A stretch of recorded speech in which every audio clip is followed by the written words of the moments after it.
Right. How do you feel about Biden? I always got along with Biden, and I liked him, and he's kind of a hail fellow, well met. He's kind in his discourse with you. But he's always, to me, I've always disagreed with his approach to war. He's always been, of all the Democrats, he's the most pro-war. And I think that's one of the reasons that the party really likes him now. I have to ask a question. It's just super uncomfortable to ask because I've never been like. Go ahead. Do you think he's bought? Do you think he's bought in the reason why he's making these war decisions and sending our children to war? Is it? Well, I don't think he would ever consider himself bought.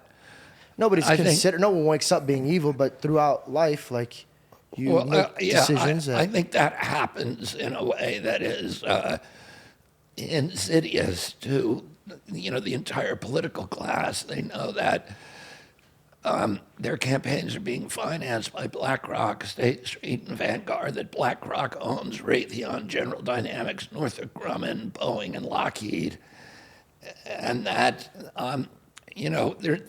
Upton Sinclair made this great observation that it's almost impossible to persuade a man of a fact if the existence of that fact will diminish his salary.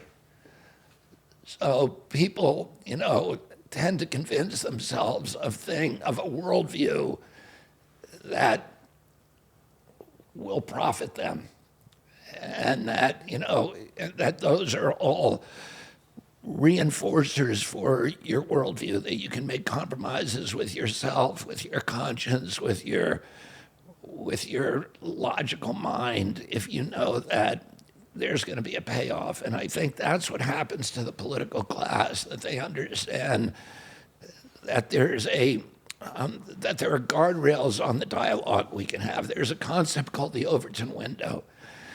And the Overton window is the window of possible discourse. So all of the disputes take place within these two walls. And that if there is an option outside of those two walls, you're not allowed to talk about them. We saw that a lot during COVID, where there was a permissible discourse that could occur about lockdowns, about masks, about vaccines, about everything. And there were simply things that you could not talk about, that you would never see on TV. You could mention that Wuhan lab, but you had to also mechanistically say these obligatory words. That's conspiracy theory. Do you think it's as strong as it used to be, or do you think they kind of stopped as much because they knew they were getting called out on it? You mean on COVID? I'm just talking about on just like the algorithm? Persuading people not to speak about things. Like you speak about something and now your next few posts are not going to be visible to some people. Yeah, I think the COVID stuff has calmed down a little, but I think the same thing is happening. It happened during the Iraq War. We weren't allowed to say, well, wait a minute, Saddam Hussein didn't really bomb the World Trade Center. Saddam Hussein didn't really have weapons of mass destruction. You weren't allowed to say those words. But when it's like farther out in time and they don't care, the time's already passed. Now it's, we made a mistake. Everybody thought that, They called you a conspiracist when you thought like this, or? Yeah.